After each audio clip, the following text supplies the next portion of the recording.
let's keep piling on the complexity here. So what I've been showing you already is just that these the things we care about in this world, the issues of poverty, the issues of um, famine, all these sorts of scarcity, they all exist in sort of systems.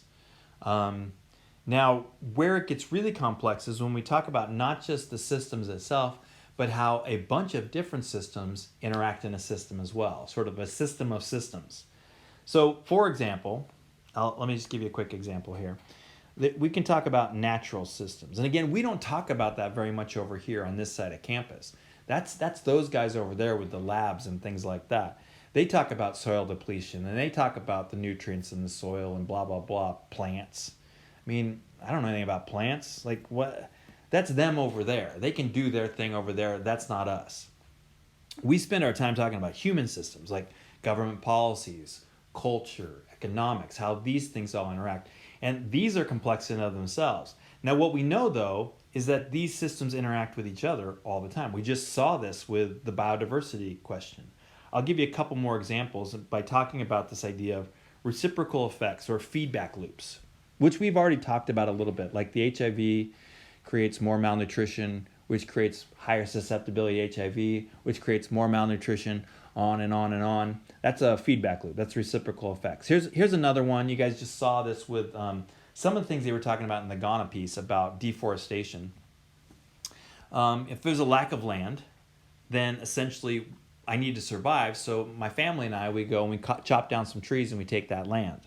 That deforestation then leads to this, and as we grow food there, the soil gets overused. The soil getting overused means I can't use it anymore. And sometimes that leads to desertification. Sometimes just leads to an area that just won't grow food. And so I have to pack up. I have a lack of land, which means I have to pack up and go to another place and chop down the trees and start over again. That these are sort of feedback loops, that they are tough things to sort of figure out. How do you sort of intervene into this to fix it? Do you intervene at the biological level? Do you intervene at the economic level? Do you intervene at the cultural level? Like, what do you do? Here's another example, is ecotourism. You see this person right here? Ecotourism. Here's the beautiful thing about ecotourism, right? Like, why do you go to a place with ecotourism like Costa Rica or like the Pacific Islands, things like that? Like, you go there because you want to see the quote unquote natural beauty. And now here's the problem though.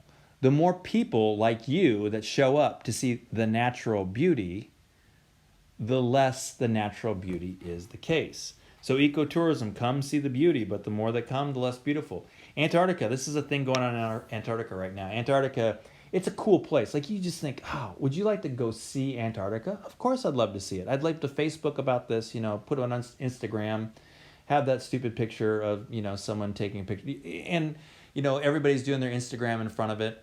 But essentially, the more people that get on boats that head down to Antarctica to just look at it, even if they stay off of Antarctica, the more pollution that's caused down there, the less the beauty of the area. They were having these same conversations when there was like I don't know what it was called, the Great Flower Bloom or something like that of California.